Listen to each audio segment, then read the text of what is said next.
Creator, Redeemer, and Sustainer. Amen. Please be seated.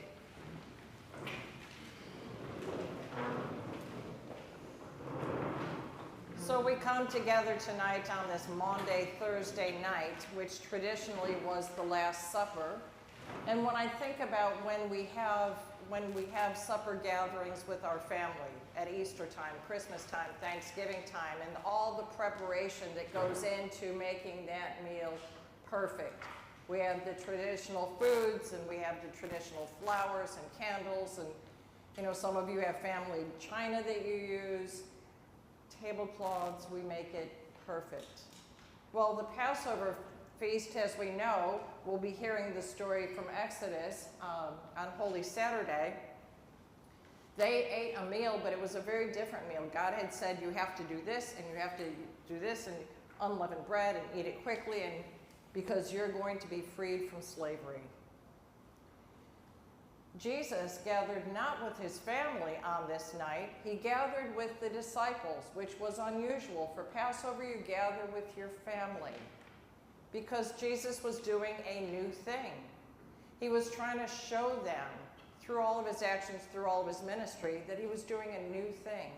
And so he shared this meal with his disciples and instituted the bread and the wine. And then as the meal ended, he took off his robe, knelt, and started washing their feet. And Peter the blurter said, "Oh, not my feet only, like wash all of..." And Jesus is like, "No, you're clean. I'm showing you something here."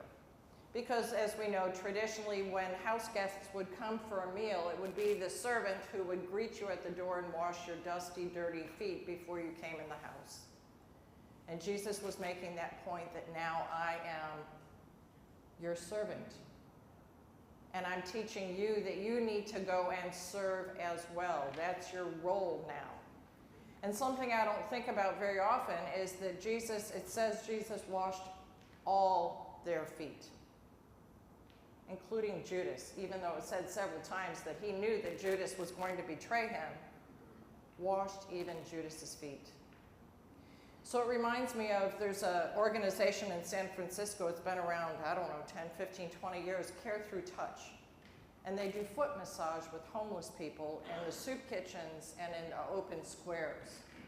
And on Maundy Thursday, they go and wash the feet of homeless people. And I think that is real servanthood. That is really loving my neighbor as myself. And that is how Jesus ends. He said, "I'm giving you a new commandment, to love others as I have loved you." When we get to that portion tonight of where we're washing each other's feet, it's a symbol of servanthood, but it's a symbol of love, that we are willing to do whatever it takes to show our neighbors, and not our next door neighbors that we love because they're just like us, but the other people in the world, how we as Christians love. And so Jesus says that they will know we are Christians by our love. The meal we share shows God's love. The bread and the wine shows God's love. How we serve each other shows God's love. This whole arc of Palm Sunday through Easter Sunday and the resurrection shows God's love. And so as we come together tonight, it's that invitation to open our hearts, to learn to love as Jesus loved us. Amen.